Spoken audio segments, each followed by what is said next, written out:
Lucas capítulo 10, verso 38 dice: mientras ellos iban de camino, Jesús entró en cierta aldea y una mujer llamada Marta lo recibió en su casa. Ella tenía una hermana que se llamaba María, que sentada a los pies del Señor escuchaba su palabra. Pero Marta se preocupaba con todos los preparativos y acercándose a él le dijo: Señor, ¿no te importa que mi hermana me deje servir sola? Dile pues que me ayude. El Señor le respondió: Marta, Marta, tú estás preocupada y molesta por tantas cosas, pero una sola cosa es necesaria. Y María ha escogido la parte buena, la cual no le será quitada.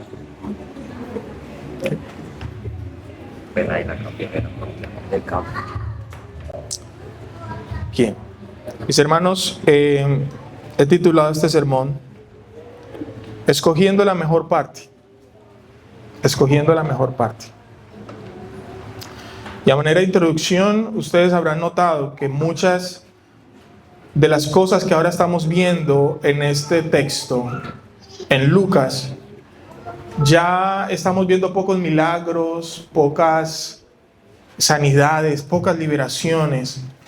Y eso es porque Lucas no tiene el propósito de mostrarnos una narración cronológica de los hechos de la vida de Jesús, como quizá sí lo tiene Mateo, quizás sí lo tiene un poco más Marcos, sino que Lucas tiene un propósito un poco más documental, un poco más informativo. Recordarán que en el capítulo 1 veíamos que el Evangelio de Lucas como primera parte y Hechos de los Apóstoles como una segunda parte del Evangelio de Lucas es el resultado de un proceso de investigación que ha hecho Lucas. Y ese producto de investigación, estamos hablando de entrevistas, de cotejar testimonios, documentos, etc. El resultado de todo ese proceso de estudio y de investigación es la narración del Evangelio de Lucas y del del libro de los Hechos de los Apóstoles. A este momento hemos visto a Jesús haciendo sanidades, milagros, prodigios, pero en los últimos 3 sermones, 4 quizá, hemos visto que hay un énfasis marcado en los discípulos. Y nosotros vemos a partir del capítulo 9, ¿verdad? Temas de quién es el mayor en el reino. Y el Señor les dice: el mayor es el primero será el que sea siervo de todos. Que no se enseñoreen los unos de los otros. Lo que demanda el discipulado. La encomienda que hace Jesús de enviar a los 70 a liberar. Estamos hablando, hermanos, de un momento en el ministerio del Señor donde Él está preparando a los discípulos, porque pronto Jesús va a morir y va a ir a donde está su Padre. Y los discípulos van a quedar en la tierra ejerciendo, ¿verdad?, la misión, el ministerio que el Señor les ha encomendado. En el pasaje anterior, nosotros veíamos a un intérprete de la ley preguntándole al Señor que qué debía hacer para heredar la vida eterna. Y básicamente la respuesta del Señor tiene que ver con cómo nosotros amamos a Dios por encima de todas las cosas. Y el segundo mandamiento, cómo amamos a nuestro prójimo, cómo nos amamos a nosotros mismos, como el Señor nos ha amado a nosotros. Pero el énfasis de ese texto anterior está más en qué hacemos por el prójimo. Porque el intérprete de la ley pregunta: ¿y quién es mi prójimo? Y entonces ahí leíamos la parábola del buen samaritano. Y de cómo el Señor dice que no es tanto quién es mi prójimo, sino qué clase de prójimo soy para los demás. Pero lo que vamos a ver en este texto, amados hermanos, es un énfasis ya no en el prójimo, sino un énfasis en el Señor y su palabra. El Señor y su palabra.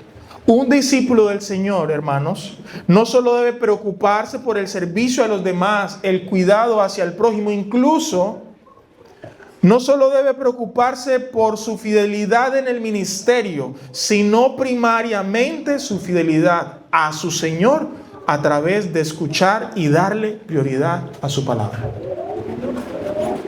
Y vamos a ver cómo en otros pasajes que ya hemos estudiado, realmente un hombre prudente, una mujer prudente, es aquella que escucha la palabra y pone en práctica la palabra.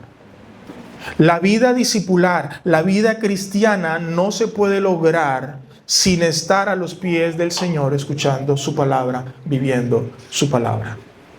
Y este sermón, hermanos, lo vamos a desarrollar no en 3 puntos, como Juan Bautista, sino en 2 puntos. 2 puntos. Todos tenemos una vida atareada. Y de esa vida atareada, tenemos que caracterizarnos por escoger la mejor parte. Y ese es nuestro segundo punto. Si es que en primer lugar, todos tenemos una vida atareada. Hermanos, esta es una realidad. Jesús probablemente está andando con sus discípulos, van de camino. Lucas no nos dice hacia dónde, pero por los testimonios que tenemos en Juan capítulo 11, cuando Jesús va a casa de Marta y de María, cuando Lázaro, su hermano, fallece, podríamos decir que la aldea a donde Jesús entra, en el versículo 38, es Betania. Betania está cerca de Jerusalén, más o menos a unos 3 kilómetros de distancia. Eso es como ir de aquí a la terminal 3 veces. Ir 1, venir 2, ir 3 veces. Más o menos a esa distancia está Betania de Jerusalén, 3 kilómetros. Entonces Jesús, aunque no se menciona a los discípulos, pero sí dice el verso 38, mientras iban ellos en el camino, Jesús entró en cierta aldea. Probablemente Jesús entra solo, probablemente va con ellos, pero la mayoría de estudiosos están de acuerdo en que probablemente están todos juntos, Jesús y los discípulos. Entran en Betania y luego se hospedan en la casa de una mujer, dice el verso 38, llamada Marta, que los recibió en su casa. Marta probablemente es la mayor de 3 hermanos, Marta, María y Lázaro. Aquí no se menciona a Lázaro, pero en Juan capítulo 11 sí, cuando fallece. Y probablemente estos 3 están en la casa. Algunos especulan que Marta era probablemente una mujer viuda porque no se menciona el esposo, pero otros dicen, bueno, quizás los padres murieron y ahora están los 3 en la casa y Marta, como es la mayor, es la que se encarga de todas las cosas, es la anfitriona principal. El punto es, hermanos, que Marta está en su casa, ahí tiene una hermana llamada María y Marta recibe a Jesús y a sus discípulos en casa. Y una de las cosas comunes y que se esperan de que alguien haga en la casa con los viajeros es brindar hospedaje. Y esto por múltiples razones. Una de ellas es porque en ese tiempo no existían hoteles, ni hostales, ni lugares así.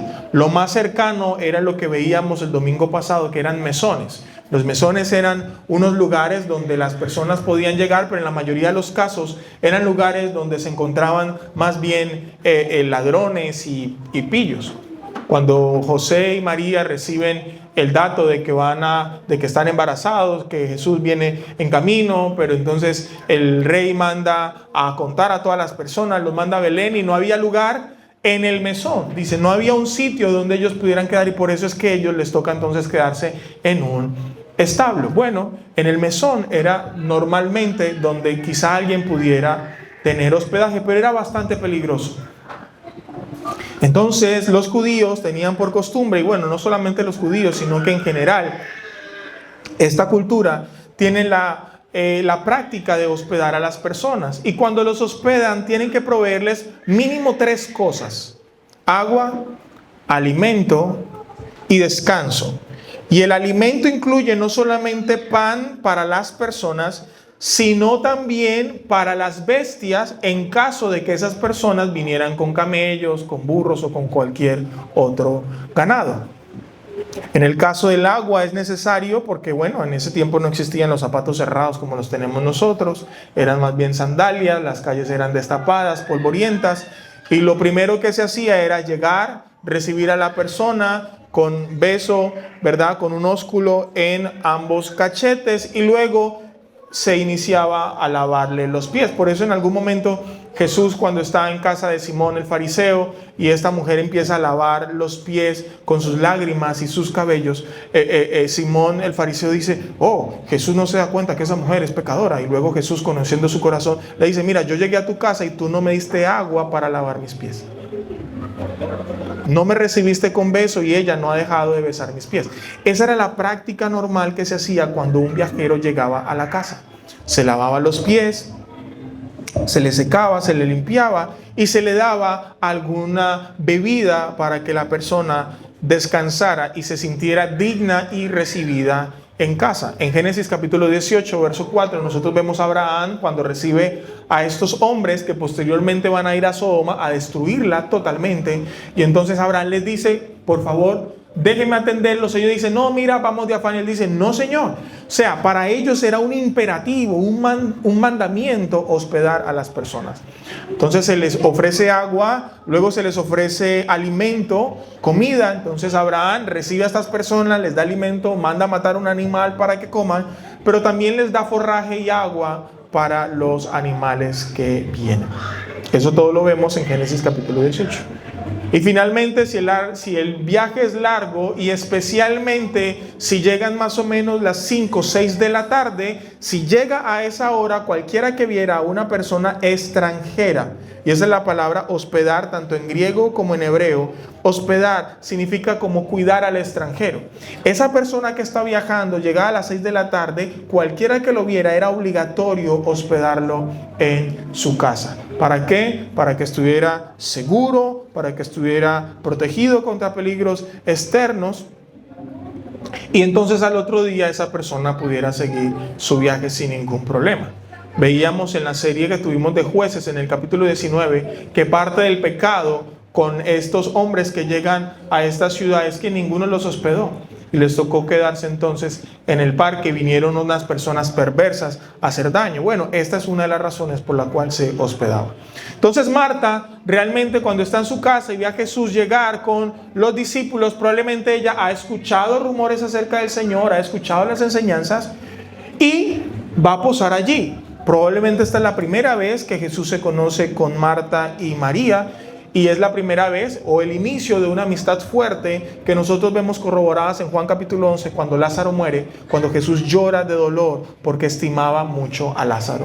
Entonces Marta les recibe y les empieza a dar atención. ¿Cuántas personas son aproximadamente, hermanos? Unas 15 personas. Coloque ahí quizá familiares, coloque que quizá alguno de cierta multitud se pegó a ese grupo. Estamos hablando entre 15 y 20 personas. ¿Para qué? Para ubicar, para alimentar y para servir. Marta quiere ser una buena anfitriona. Marta desea atenderlos bien. De manera que aquí nosotros no vemos ningún pecado en lo que está haciendo Marta. Es más, por el contrario, lo que estamos viendo es la diligencia de una mujer en recibir a Jesús tal como lo manda la Escritura en cuanto a la hospitalidad. Y vimos ya algunos ejemplos del Antiguo Testamento. Pero en el Nuevo Testamento también lo observamos. En Romanos capítulo 12, versículo 13, por ejemplo, dice el apóstol Pablo, contribuyendo para las necesidades de los santos, practicando la hospitalidad. En Hebreos capítulo 13, verso 12, no se olviden de mostrar hospitalidad, porque por ella algunos sin saberlo hospedaron ángeles. En 1 de Pedro capítulo 4, verso 9, sean hospitalarios los unos para con otros sin murmuraciones. Y esto es bien interesante, hermanos. Yo sé que hay algunos que utilizamos esa expresión, nosotros somos de buen comer. Pero hay hermanos que cuando hospedan a otro, invitan a otro a comer, oye, ya lleva 3 vasos de jugo, caramba. Dice el texto, hospede sin murmuraciones. Si usted no quiere dar 3 vasos de jugo, haga poquito jugo, saque la jarra y colóquela en la mesa. Se acabó. Ay, hermano, se acabó. Le doy ese tipcito. Pero como Dios conoce su corazón, Dios sabrá si usted está siendo generoso o egoísta. El punto es que el ser hospitalario con otros se debe hacer con gozo, con alegría y sin murmuraciones. Se debe hacer con satisfacción de poder tener al otro en su casa. Primera Timoteo capítulo 5 verso 10 dice que tenga testimonio de buenas obras si ha criado hijos. Está hablando de las mujeres que en realidad son viudas. Si ha mostrado hospitalidad a extraños. Si ha lavado los pies de los santos. Miren la hospitalidad lo que implicaba. Si ha ayudado a los afligidos y se ha consagrado a toda buena obra. Marta está comprometida con ser una mujer hospitalaria. Así es que en eso Marta está bien. Incluso quizá muchísimo mejor que muchos de nosotros. que las puertas de la casa las abrimos solo con una orden judicial. ¿Cuándo voy a tu casa? Ay, miramos para el techo, para el piso, para los lados, y hay cualquier cantidad de excusas, mis hermanos, para abrir las puertas de nuestra casa. Pero el punto es que ella los recibe, y yo quisiera que saltemos al versículo 40, porque me quiero concentrar en este primer punto en Marta. Dice, pero Marta se preocupaba con todos los preparativos. Esa palabra preocupada es una palabra griega que pudiéramos traducirla como distraída. Y otros usos, cuando se conjuga, puede traducirse también como arrastrada, destrozada, incluso la palabra convulsionar o sacudir violentamente. Ella no está teniendo convulsiones por todas las cosas que tiene que hacer, pero su mente y su corazón, de tanta preocupación y ansiedad, es como si por dentro estuviera en un estado de agitación intensa, que le impide incluso, amados hermanos, en medio del servicio, no disfrutar del servicio que está prestando. Está sirviendo, pero no disfruta servir. Porque la preocupación y la ansiedad por el mismo servicio opacan el gozo que trae poder servir a otros. Marta está preocupada con todos los preparativos y no era para menos. ¿Usted qué haría si le dicen, vamos 20 personas para su casa? Para muchos la quincena ese día se descuadra totalmente. Se descuadra la liga, todo se descuadra ese día. Entonces no es para menos que Marta esté preocupada.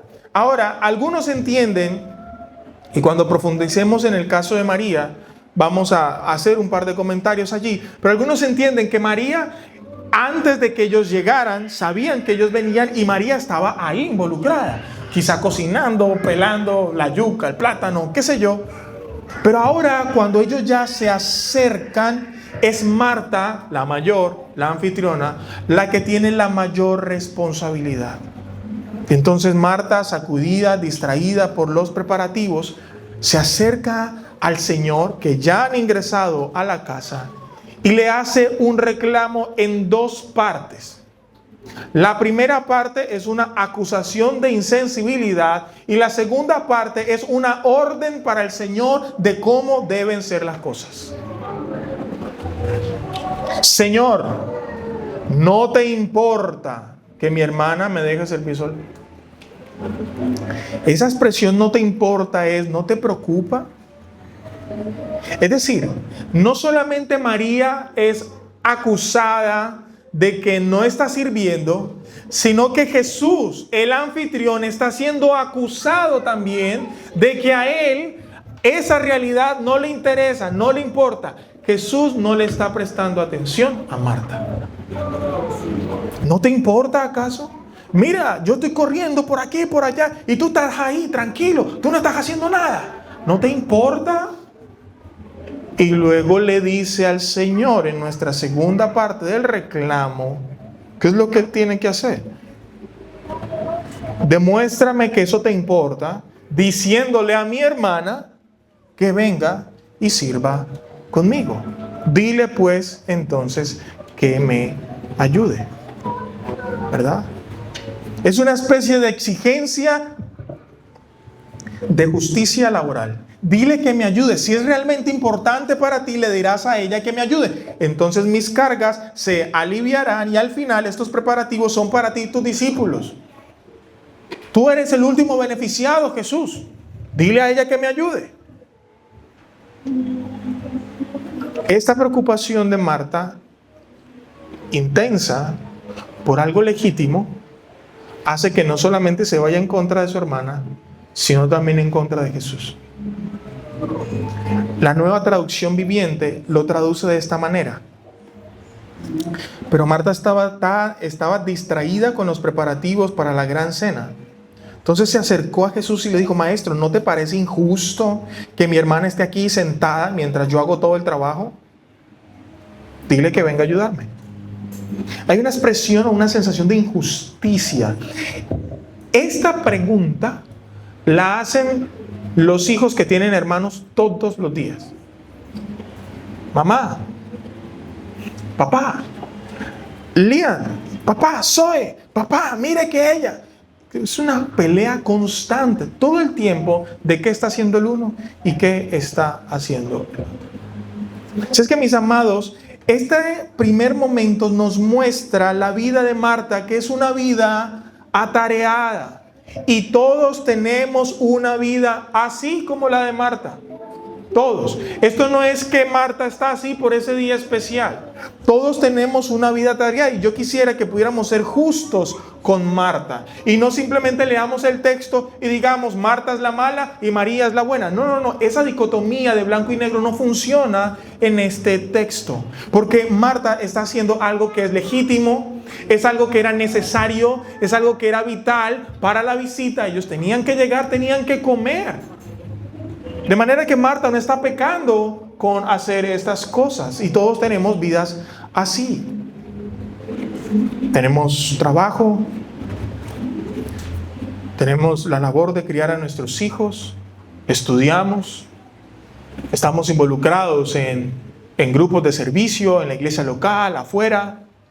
Y toda nuestra vida, nuestra agenda está llena de muchísimas cosas. Tenemos compromisos financieros que hacen que nos sintamos obligados incluso a sobreesforzarnos laboralmente porque eso hay que pagarlo.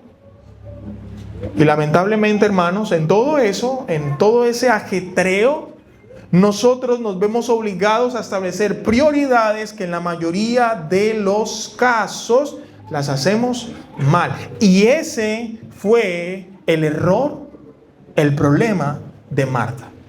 El problema de Marta no era servir, el problema de Marta no era angustiarse o preocuparse por los preparativos. El problema de Marta es que estableció una prioridad incorrecta entre escuchar al Señor y hacer los preparativos.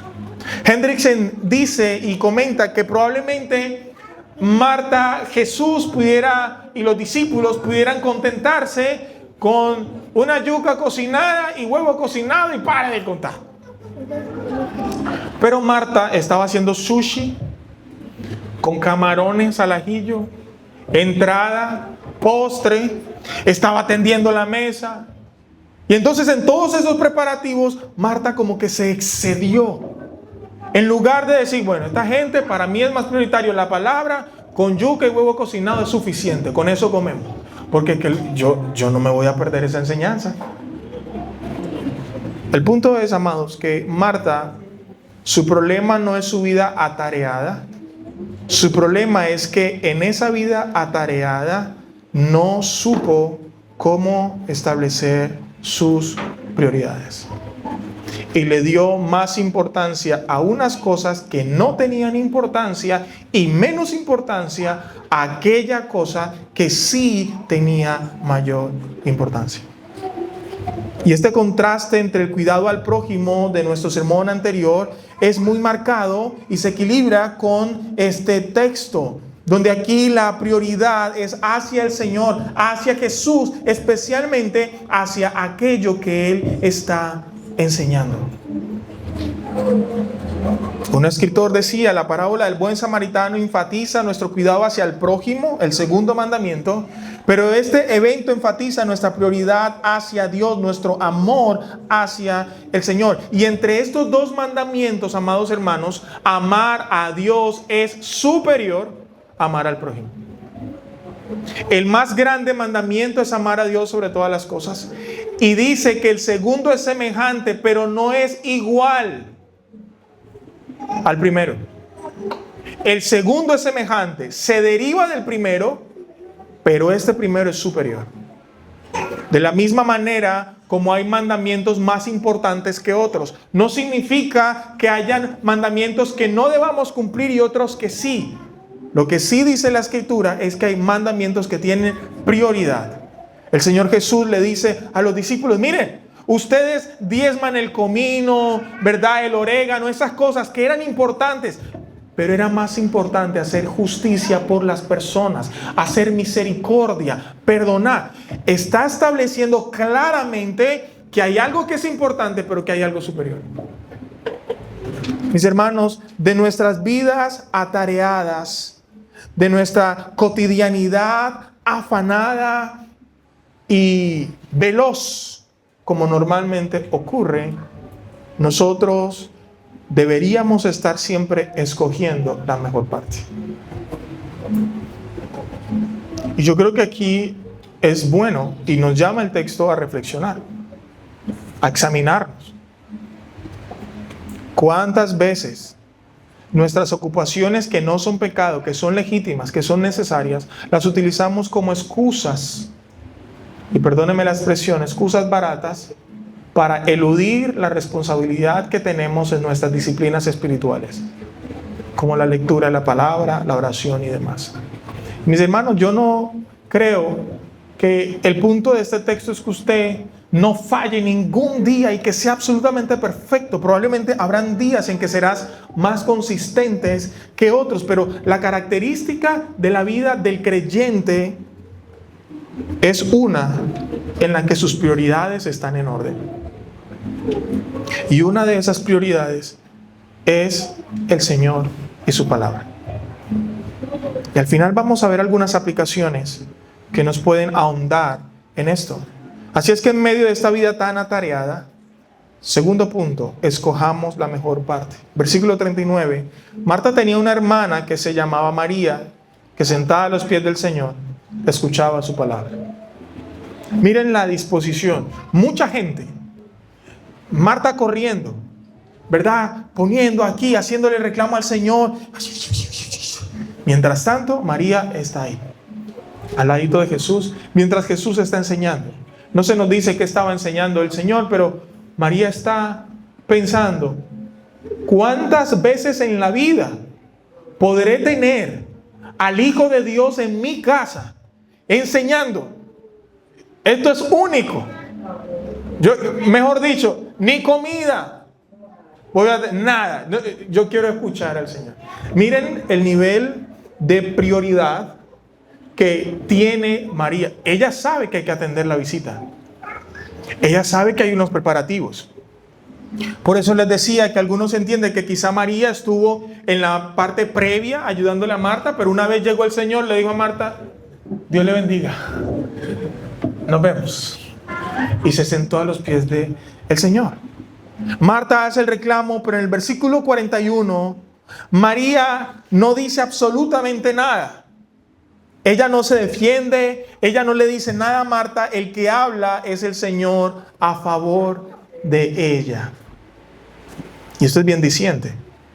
María está a los pies de Jesús, Jesús está aquí y Marta está aquí haciendo el reclamo al Señor. Probablemente María escuchó. María probablemente se pudo haber sentido mal. María podría decir, ve a Marta, ¿cómo así? Acuérdese que yo le ayudé, yo hice el jugo, yo peleé, pues ya, el resto lo puede hacer usted. Además solamente falta servir los platos. No, María no dice absolutamente nada. Quien sale en defensa de María es el Señor. Inicia diciéndole, Marta, Marta. Para los judíos, una expresión que se repite 2 veces es una expresión de énfasis, como cuando el Señor dice, de cierto os digo. De cierto os digo. Marta, Marta, es un énfasis. Tú estás preocupada y molesta. Ahora la preocupación de Marta no solamente era un afán y una ansiedad por las cosas, sino que el Señor, conociendo su corazón, entiende que Marta no solamente tiene ansiedad, sino que Marta tiene rabia. Tiene rabia en contra de su hermana y rabia en contra de Jesús, porque Jesús no hace nada al respecto.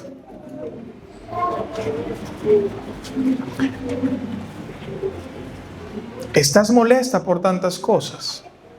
Por eso es que algunos entienden que Marta estaba haciendo más de lo que tenía que hacer. Pero el verso 42 dice, pero una sola cosa es necesaria. La Nueva Traducción Viviente dice, hay una sola cosa por la que vale la pena preocuparse. Si hay algo por lo que tú debes tener ansiedad, preocupación, si hay algo por lo que tu corazón debiera turbarse por dentro, al punto de ser arrastrado, como lo veíamos al inicio, es escoger la mejor parte. Es escuchar al Señor. Es meditar en su palabra. Es seguir sus mandamientos. Es obedecer el Evangelio. Es seguir al Señor. Pero seamos honestos, eso no es lo que caracteriza nuestras vidas. María, en contraste con su hermana, escogió escuchar al Maestro. El énfasis, hermanos, aquí está en la acción de María, que muestra las prioridades de su corazón, y las acciones de Marta, que muestran las prioridades de su corazón. Yo estoy muy ocupado, yo no hago nada, pero el Señor conoce mi corazón. Falso, porque lo que está en tu corazón se va a ver en tus decisiones. Grábese eso. Tus decisiones, tus acciones van a mostrar lo que hay en tu corazón. Jesús está reprendiendo de manera amorosa a Marta. Y miren lo interesante, hermanos, aún en las ocupaciones que hacemos para el Señor podemos llegar a perder el gozo por la preocupación de hacer y de hacer. Y estamos preocupados. El pastor se puede ver inmerso en la preocupación de predicar, de enseñar, de aconsejar, que en medio de todo eso no está escuchando al Señor, y eso parece contradictorio. Hacemos. Y nos olvidamos de lo esencial, de lo primordial, que es estar a los pies del Señor. ¿Cómo estamos escogiendo lo mejor? Y en ocasiones puede llegar incluso al extremo de que nos enojamos con aquellos que no sirven como nosotros. Si el otro no hace, entonces yo. Es que mire que el otro, mire, yo solo, yo sola. Es que el otro, somos un equipo. Sí, ese es el ideal. Pero ¿cuáles son las razones por las que tú sirves? Y en medio del servicio que haces para el Señor o para otros, ¿cómo te aseguras de que tus prioridades, tu relación personal con el Señor, no se descuide por estar pendiente de los demás? ¿Emerge enojo, ira, envidia por lo que hacen o no hacen los demás?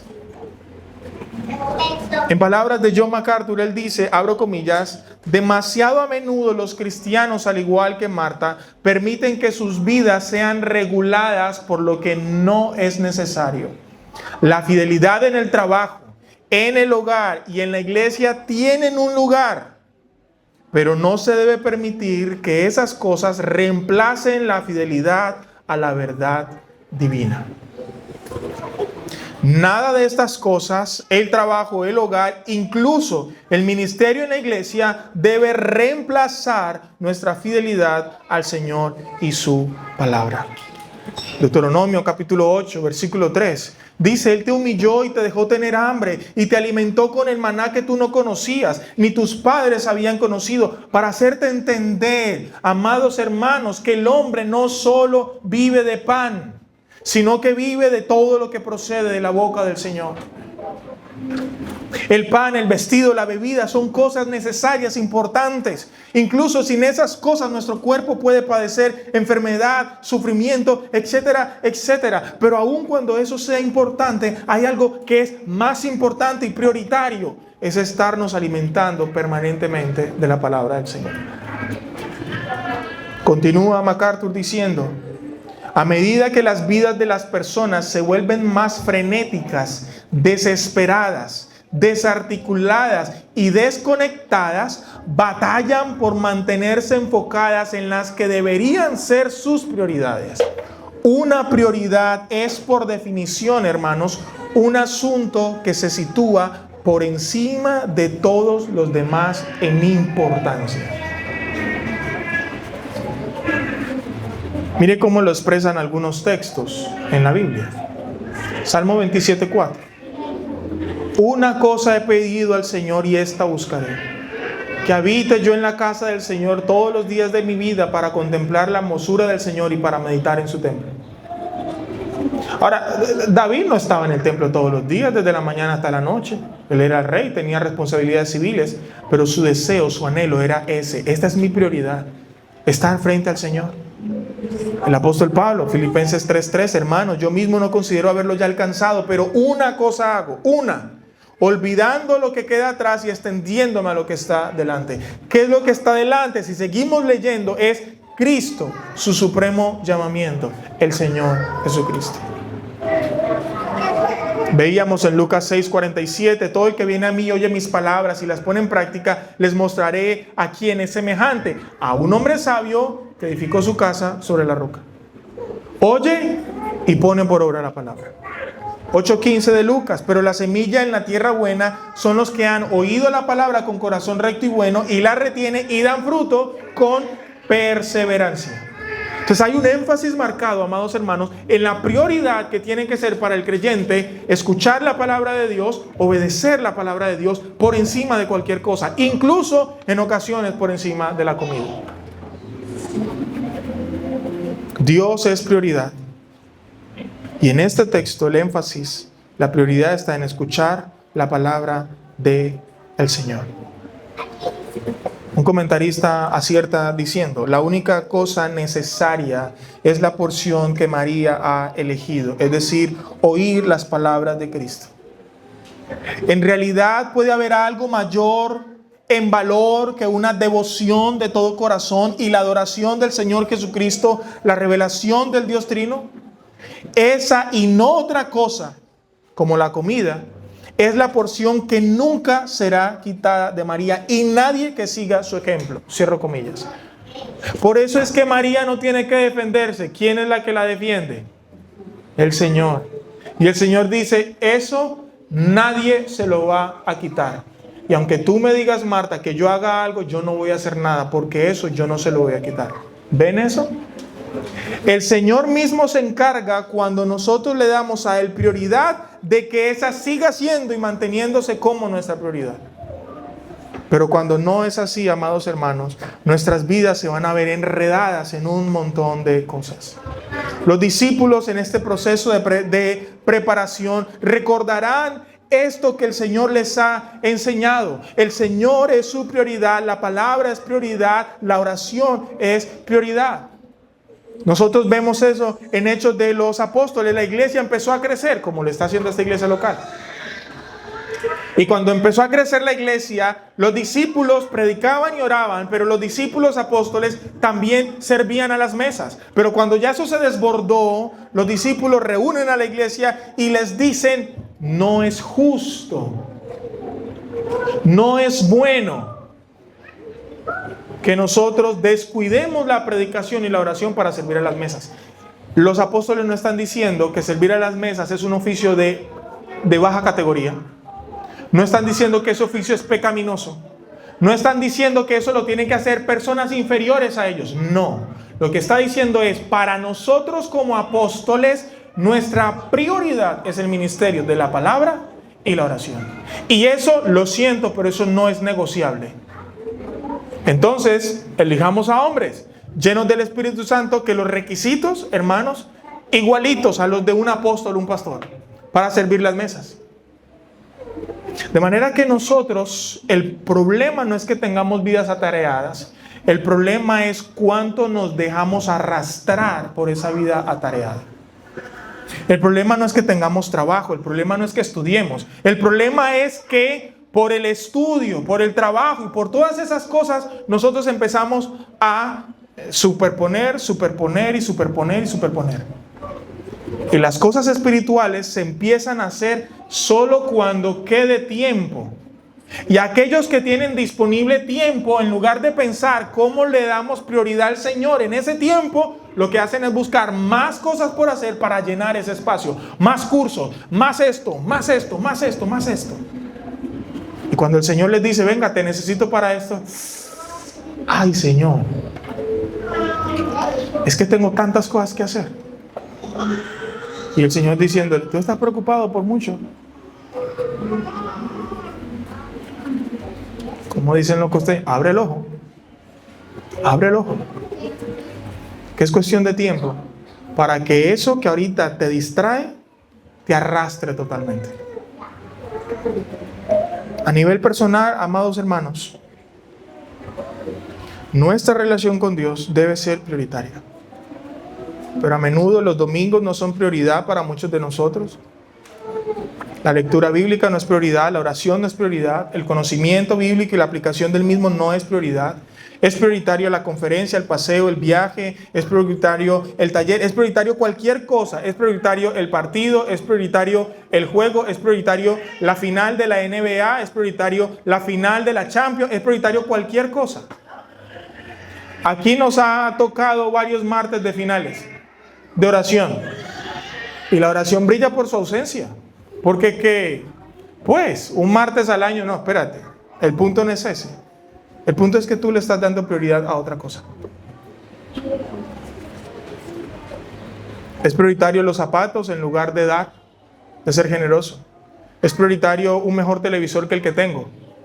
Pero es que el que tiene funciona. Sí, pero es que son 50 pulgadas, pero yo quisiera uno de 70. Además, pastor, sacar una promoción del 70% de descuento. Yo no puedo dejar pasar eso. Hermanos, hay que dar 80,000 pesos para una cena. Uy, no, eso está muy caro. Pero el 70%, que a pesar de que tiene 70%, toca pagar 2 millones, 3 millones, tarjetazo.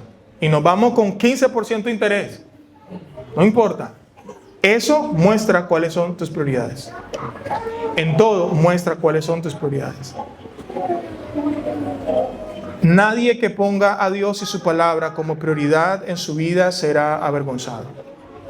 Mis hermanos, si alguien examinara tu vida, las decisiones que has tomado, las decisiones que tienes planeado tomar para este año 2026, ¿pudiera esa persona concluir que Dios, el Evangelio y su palabra es realmente tu prioridad?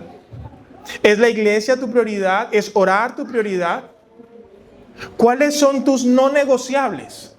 ¿Tienes una lista de esto yo no lo negocio con nadie? Y en esa lista, en los primeros lugares, están las cosas espirituales. Yo me he visto enfrentado personalmente, y mi esposa puede testificar de eso, de cuántas veces en mi trabajo yo digo, Señor, definitivamente aquí eres tú el que debe tener prioridad. Pero en otras ocasiones, hermanos, mi falta de confianza en la provisión del Señor ha hecho que yo diga, no, voy a cancelar esto y voy para este trabajo, voy a hacer esto y voy para esto, porque yo no sé si al final sí voy a tener para mi arroz, para mi carnita, para pagar los servicios. Y eso demuestra, hermanos, lo que significa esa lucha para nosotros en nuestro corazón. Pero el Señor nos está instando, animando. Confíen en que yo no los dejaré avergonzados. Hagan de mí su prioridad. Hagan de mi palabra su prioridad. Y yo les aseguro que eso nadie se los va a quitar. Ni las preocupaciones ni los afanes. El Señor nos ha dado su gracia para que vayamos a Él. Así como María fue a sus pies a escucharlo. Señor, escucho tu palabra. Perdóname. Y Él nos va a restaurar. Y termino con esto. Hace un tiempo hablaba con un hermano.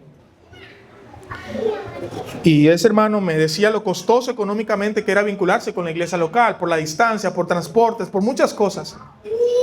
Y yo en esa conversación yo le dije, bueno, si a ti te tocara ir a la clínica que queda cruzando el municipio cada 8 días, hacerte mantenimiento en un marcapaso al corazón, porque si no le haces mantenimiento, tu corazón se detiene y mueres, ¿tú lo harías? Y la expresión en su rostro mostró que había entendido el punto. Yo, claro, pastor, ¿por qué? Porque de eso depende mi vida. Del Señor depende nuestras vidas. Si depende nuestras vidas, hermanos, a un transporte eso entra dentro del presupuesto. Ese presupuesto muestra cuál es mi prioridad. Versículo 42. Una sola cosa es necesaria. Y cambie el nombre de María por usted, por el suyo. Brian ha escogido la parte buena, la cual no le será quitada. Para muchos esa expresión no será una afirmación, sino una pregunta. ¿Brian, realmente has escogido la parte buena? ¿Realmente lo hemos hecho? Que el Señor nos ayude, hermanos. Cristo murió en la cruz del Calvario para darnos la capacidad de escogerlo a Él siempre. Y para eso está su gracia. No desfallezcamos en esto. No descuidemos esto. Y sigamos confiando en que el Señor nos ayudará a escoger siempre la mejor parte. Padre bueno, no hay nadie como tú. Tú eres digno de toda gloria, digno de toda honra. Y aunque has hecho todo para que nosotros no tengamos ninguna razón para darte la espalda, ninguna razón para no escogerte, nosotros hemos escogido miles de razones para no escogerte, para no darte prelación ni prioridad. Enséñanos, Señor, a ubicar nuestras prioridades, a escoger nuestros no negociables. Señor, si esto necesita una conversación familiar, posibilita esa conversación familiar. Dale sabiduría, Señor, a los hombres, padres de familia, cabezas de hogar, a que puedan colocar en orden su familia, en orden su casa. A cada hermano, hermana, a cada niño, a cada adolescente, a cada joven que incluso está en periodo de colegio o de universidad, permíteles entender que solo una cosa es necesaria, Señor: estar a tus pies escuchando tu palabra. Enséñanos. Gracias por tenernos paciencia. Gracias por darnos de tu gracia. En Cristo Jesús. Amén.